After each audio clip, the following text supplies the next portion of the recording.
Hello, my name is Ashish Shinde. I'm Director of Engineering at Aerospike and I work with the ecosystems team. Today I'm going to talk about Aerospike Kubernetes operator. To begin the session, I'll start by sharing my presentation.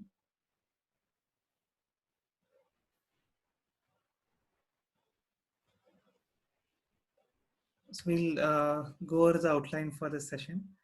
So I'll start off by giving you an overview of the Aerospike Kubernetes operator. We'll run through some of the features, then we'll go over some basics of Kubernetes that would be required to make sense of the rest of the session. Then we'll go over the high-level design and architecture of the Kubernetes operator. We'll talk about upcoming features and then conclude the session. So the Aerospike Kubernetes operator allows you to deploy and manage Aerospike clusters on Kubernetes. It consists of a controller and a custom resource definition. We'll talk about what these two are in detail as the session progresses. The operations on Aerospike Kubernetes operator managed cluster are performed by updating what's called a Aerospike cluster custom resource. We'll look at those details as well. The current version of the operator runs on Google Cloud. Kubernetes running on Google Cloud. You could also run it on GKE, Amazon EKS, MicroK8s, and Azure. The operator is open source. The latest GA release of the operator is 1.0.1. So the features that the operator provides are complete management of Aerospike configuration for the cluster and validation. It allows rack-aware deployments where you could split your single cluster deployment across various availability zones for better performance and higher availability. You could scale your clusters up or down. You could upgrade the Aerospike version up and down. You could provision persistent storage devices or volumes. You could manage the cluster security or access control to Aerospike clusters. The operator also supports various Aerospike storage configurations like hybrid storage, shadow device, etc. One of the key highlights of the operator is the interruptible design, which makes the operator more responsive. We'll talk about this in detail as the session progresses. So to get started, I'll talk about some of the Kubernetes basics. What you see on the screen is the components of Kubernetes that are relevant to this session. I have not detailed everything that a Kubernetes cluster has for brevity. So what you see here is, of course, a Kubernetes cluster. The key component that we will interact as users of Kubernetes is what is called as the API server. You could interact with the API server using command line or using clients written in various programming languages or other tools. A Kubernetes cluster will have one or more nodes. These nodes are VMs or bare metal machines which run the Kubernetes cluster components. And the nodes are where your applications would get scheduled and your application services would be running. One of the key constructs that Kubernetes provides us is called a pod. We look at the details of the pod later on, but a pod runs single instance of a service. The Kubernetes nodes would also have local storage that can be attached to your pods. In addition, Kubernetes also allows you to attach storage from cloud services or cloud-based storage to your pods.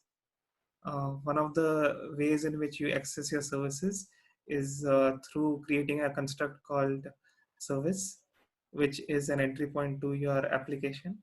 And consumers could talk to your application through a load balancer into the service and to one of the pods in your cluster. So typically in Kubernetes, you have this notion of objects or resources that you manipulate using the Kubernetes API. So you could create these objects or update these objects or delete these objects using the Kubernetes API. Typically, you do so by manipulating what is called a manifest for every Kubernetes object or a resource. What you see on the screen is a manifest for a certain type of object called pod, which is a very fundamental Kubernetes object. So the way things work is users make changes to this manifest, submit this updated manifest to the Kubernetes API. The Kubernetes API would invoke a component called the controller. which has a function called reconcile. The reconcile function in the controller is supposed to ultimately match the user spec in the manifest to what really exists on the Kubernetes cluster. For example, when you submit the manifest for the first time, the corresponding pod object will not exist on the cluster. The controller is going to make sure that the pod is scheduled and it's created on a node in the cluster. We'll briefly look at the most relevant Kubernetes API objects. These are inbuilt into Kubernetes and they form fundamentals for any deployment that you do on Kubernetes. So the most important element is pod. It is the minimal deployable compute unit for any application. A pod can again be composed of one or more clusters, one or more containers. In the Aerospike case, you'll have at least a single Aerospike server container which runs on a single pod. You could additionally have other containers which are called sidecars, which help the main container do its job. So in the Aerospike case, you could have the monitoring stack or Prometheus exporter running along with each Aerospike server instance. You could also run Aerospike connectors to connect to Kafka or Pulsar, etc.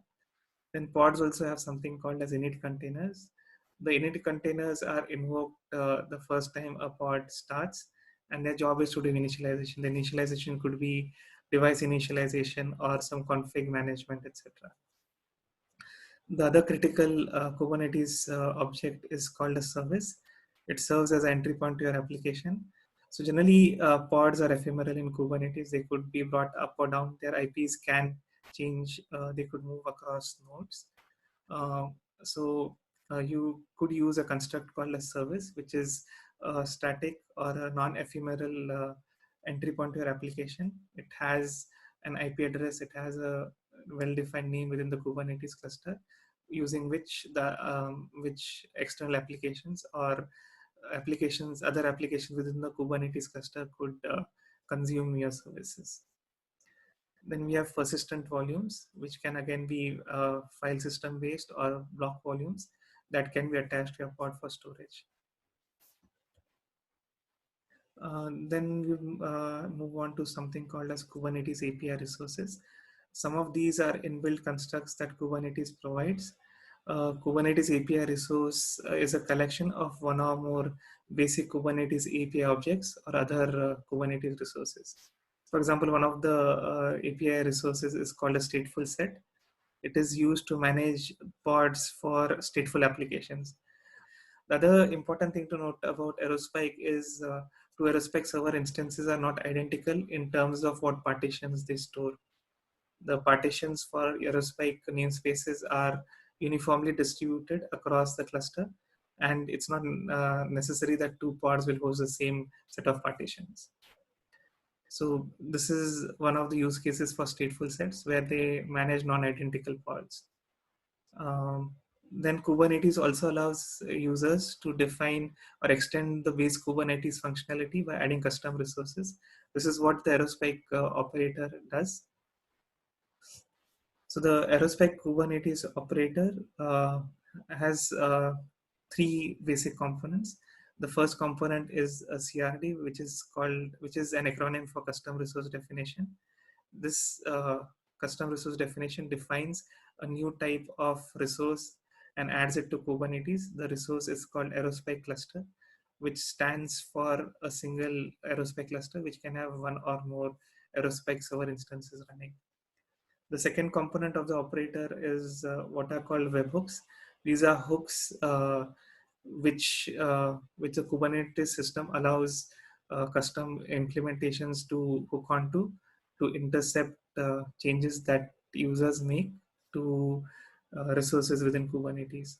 So the Aerospike Kubernetes operator webhooks intercept changes that are made to the Aerospike cluster resource, and then they would add default values. They would set default values, and they'll also perform validation. We'll look at these things in more detail later on. The final component of the operator is what is called the controller. We have seen what a controller does in a previous slide. Essentially, what a controller does is it observes changes to the custom resource.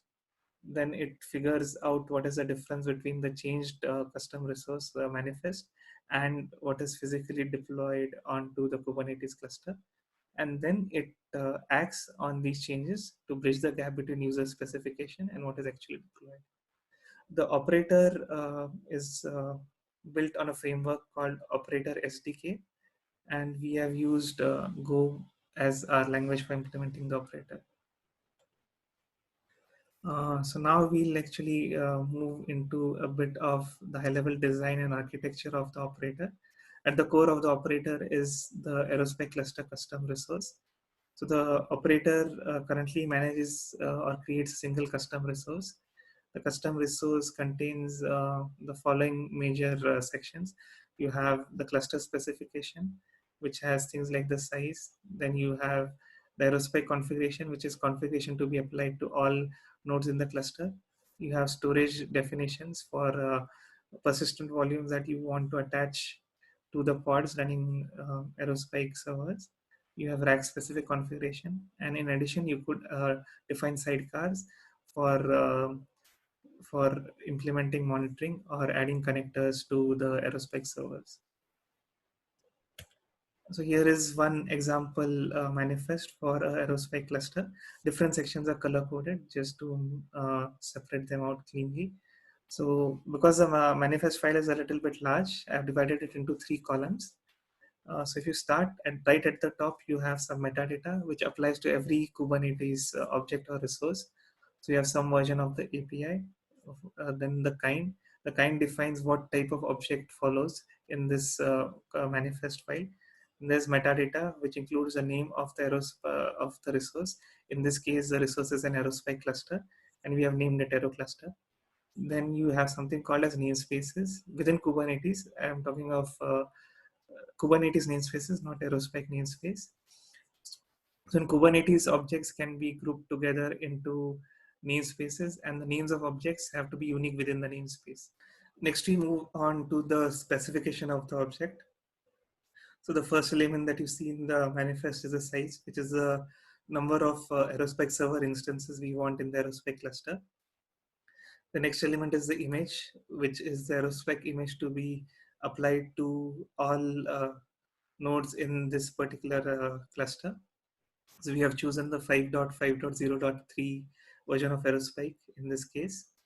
Then there are a few more configuration items. The first one, the multi-pod per host configuration element, controls how many pods of Aerospike are deployed per Kubernetes host or node. So you could choose to deploy one Aerospike instance per Kubernetes node, or you could choose to deploy multiple of these. This flag controls that. And you have resource requests, which control how much memory and how much CPU is allocated to each pod. The next section is a storage section. The storage section allows you to create file system based volumes or block volumes that you would use to store data for your namespaces. So if you look at the center column, what you see is at the top, the access control configuration. So you're configuring what secrets to use, what users to create for your Aerospike cluster, what roles are there, what privileges are associated with each role, so on and so forth.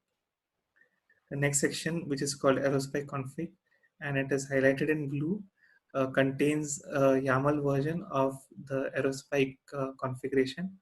So in standard Aerospike deployments, we have our own format of the Aerospike configuration file. In the operator, we have a YAML version of the same configuration. The mapping is straightforward. If you look at the operator documentation, you can look at the mapping rules. There are minor things that you need to be aware of when you convert the standard Aerospike configuration into the YAML configuration. The next section in the right column is the rack configuration. So here what we specify is the test namespace should be rack enabled. And then we have specified our deployment to have 2 racks. Rack ID 1, Aerospike pods with rack ID 1 should be deployed in US Fest 1A zone. And if we have another rack with ID 2, the pods belonging to this rack should be deployed in US Fest 1B zone. In this case, if you see, our cluster size is 2, which would mean that we would have one node in US West 1A zone with rack ID 1, and the second node in US West 1B zone with rack ID 2.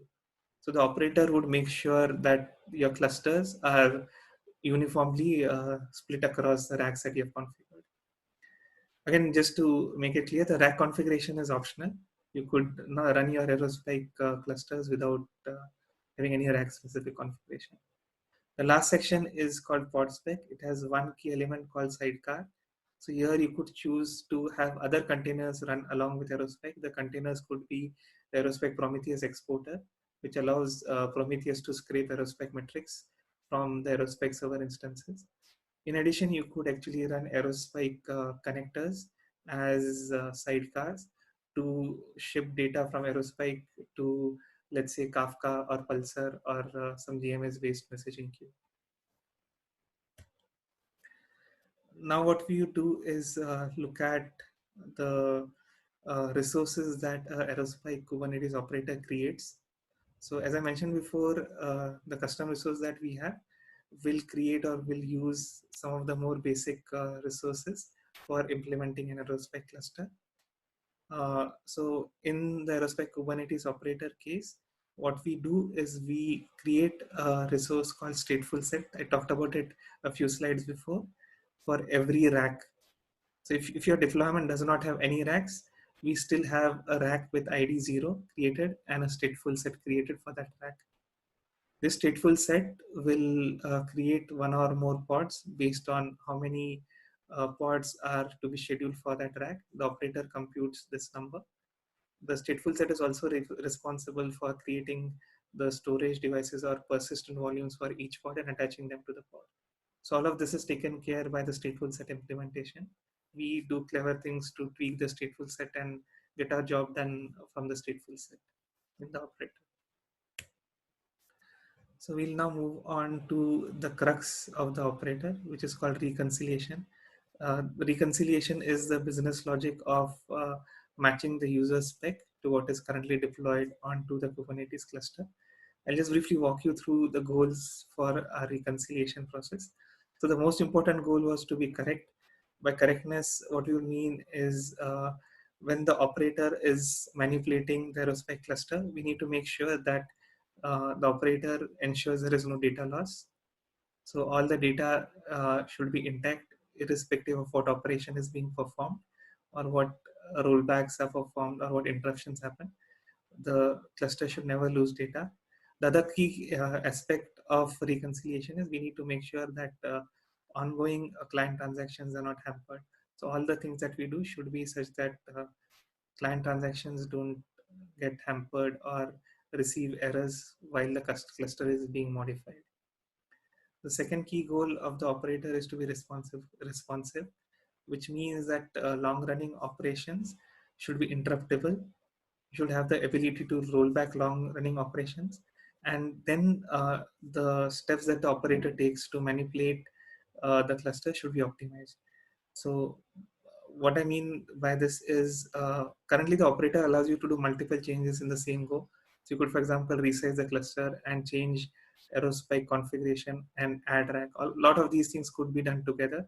And what the operator tries to do is make sure that the steps that it takes are optimal so that your configuration is applied as soon as possible. So again, here is an overview of reconciliation. There are three steps. First is default, where you apply defaults to what the user has specified. Next step is validation. The Aerospike operator does a very thorough validation of the Aerospike configuration that you give against the Aerospike version that you run. So it makes sure that you don't give configuration elements which are not matching what is expected for that Aerospike version. It also does data type checks. It performs a few more checks. Over time, we'll be adding more validation checks to the configuration. The last step is reconciliation, where the business logic actually happens. So as far as reconciliation is concerned, we divide reconciliation into two types of actions. One are actions that the user initiates that can be completed relatively quickly, or fast actions. So examples of those are access control updates, where you are creating users onto the Aerospec cluster or manipulating roles or privileges. These do not take a lot of time to achieve. So it's a fast action. The cluster does not have to wait, or the operator does not have to wait a longer time for these actions to complete. Scale up is also similar. You launch a bunch of new nodes, and then Aerospike takes care of making sure the new nodes are incorporated.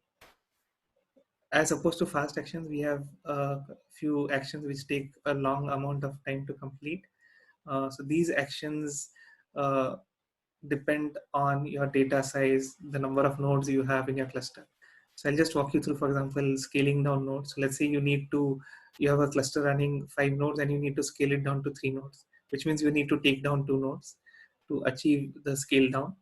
So what you need to ensure here is that you take down the nodes one at a time so that you don't run into data loss. You wait for transfer of ownership before you take down a node. You wait for migrations to finish. So there are a bunch of steps that need to happen before you take down one node, and that operation could get long because migrations take time, transfer of ownership takes time. In scale down case, you also need to make sure that all the client transactions or all the transactions for clients connected to this node terminate. So these things could take some time, and if you're scaling down multiple nodes, the entire operation itself is long. So that's what I mean by a long running operation. So what we'll look at now is a little bit more details into how we have implemented reconciliation. So with reconciliation, what we try to do is implement it in a manner of how modern programming languages handle coroutines. So coroutines allow invoking functions which can yield control back to the invoker when they get blocked, and then at later point they can be resumed either from the same point where they yielded or probably with different inputs. So our operator also behaves in that sense like a coroutine. It is invoked when user makes change to a manifest for Aerospike cluster resource. That generates a reconcile event which lands on the operator. The first thing that the operator does is check if the cluster is in sync with the user spec. If it is in sync with the user spec, then the operator is done and the coroutine or the operator invocation is complete. It terminates with a success response back to Kubernetes framework, and then that's the end of that change. If the cluster is not in sync, which would be most of the times the case, the operator does the following steps. The first thing it does is it computes actions that are necessary to achieve the user spec. And to do this, the operator inspects the user spec and inspects what is called as the status sub-resource associated with every Aerospike cluster resource. This again is maintained by Kubernetes, and we use a status resource to maintain checkpointing information for the operator. So there's a small snippet of the status resource and on the top of your screen. So you can see that the status resource contains an element called pods, which has one entry for every pod in your Aerospike cluster. And then that is where we store, for example, hashes, which identify what version of the Aerospike configuration the pod is running. Based on this information, the operator determines which pods need to be upgraded or which pods need to be restarted. Uh, so for example, there's a configuration change that the user has done. The operator consults the hash for the user spec and for a pod and sees if they match. If they match, then that configuration is already applied to the pod. If not, then this pod has to be worked on. So in the first step, the operator computes the series of steps that are required. The series of steps could be restart this pod or restart this pod with a newer image of Aerospec, etc. Or it could be terminate a pod in the case of scale down operation. In some cases, the pod could be actually running migration. For example, there's a previous scale up or a previous scale down operation in progress. Then your cluster would be migrating data. So then one of the actions that this particular step generates is wait. The second step in the operator is to order these operations. So one reason for ordering these steps is for correctness, the other reason is for optimality. For example, correctness dictates that when a cluster is doing active migrations, the operator should not do any more changes and wait for the migrations to finish. This ensures there will be no data loss when the operator adds or removes nodes or restarts nodes in the cluster. Then it looks like terminating a node would be the next best thing to do from a optimality perspective. because let's say user is doing a scale down and a configuration change or an upgrade, it makes no sense to upgrade or change the configuration for a node that is eventually going to be shut down. So do the terminate first, so on and so forth. So that is how the operator orders the actions. The next step is to actually apply the action. So the action could be wait for migration on a particular node, or it could be some restart or a termination of a node. So the operator, to be responsive, only performs action on one node at a time. So once the action is done on one node, it could be restart or it could be upgrade of the Aerospike image. The operator yields control back to Kubernetes by sending a requeue response. The result of the requeue response is Kubernetes again starts the entire reconcile loop. This allows or gives space for user to interrupt the operation and to make more changes or to roll back his changes in case something went wrong or his changes were not what he desired. So that brings us to what are the upcoming features for the operator.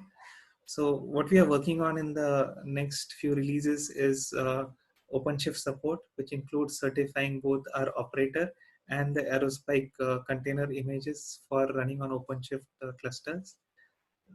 As a part of the same effort, we have to upgrade the operator SDK, the framework that we have used for building the operator. We are using a framework which is a little behind the current latest release of operator SDK, and there have been some breaking changes, so we need to catch up there. We also want to add support for warm start. What this means is when the pods are restarted, instead of scanning your entire storage devices and recreating the primary index, we'll be able to recreate the primary index faster, maybe by reusing the same shared memory segment or some other trick. Then we want to add support for strong consistency mode namespaces. Again, you could run them on the current version of the operator, but some of the operational steps like managing roster, etc., are not automated. So we are going to work on those. You'd also have more fine-grained control on how you want to schedule your pods on Kubernetes nodes. So you could say that I have a vSphere node here and schedule Aerospike pods onto that node. So that's some control that would be available in upcoming releases of the operator. Here are the resources for the operator. The first link is the link to the open source operator repo, Aerospike Kubernetes operator repo. The second link is linked to the documentation, which will again cover most of the things that I talked about in detail. Yeah, that concludes the session. I would now open the floor for question and answers. Thank you. So that was a lot of good information, Ashish, on this important yet complex topic, how to automate the deployment and management of Aerospike cluster using Kubernetes operator. So we have maybe 3 minutes left to cover some questions, if you can. So a quick question that you can answer yes, no, very quickly is, does the operator support setting up TLS? Yes, the operator does allow you to set up TLS within the cluster or between the clients and the Aerospike cluster as well. So both these features are supported. Great. So the second question is, who automates the operator upgrade? So if we have to upgrade the operator, how does that happen? So currently, you could do it manually with the current versions of the operator, where it's a deployment. The installation procedure can be redone by changing the operator image, and the operator will take care of making sure that all necessary resources are updated. In the upcoming releases, we'll also support OLM, where then the upgrades to the operator also would be automated. Great. So we'll be using more support from Kubernetes components for that in the upcoming releases. Okay, we still have some time, so let's do one more question, and that is, does the operator monitor the health of the deployed cluster? So yeah, the quick answer is no, because the monitor only actively looks at the cluster when it is manipulating the cluster. To monitor and to get alerting information on the cluster, you need to set up the monitoring stack for each cluster, and then use the monitoring stack to get alerts and figure out what's going on with your cluster. Great. So I don't think there are any more questions from the audience. So thanks again for explaining all that to us, and hopefully the audience got a lot of useful information out of this session. And thank you everyone. Yeah, thank you everyone for joining.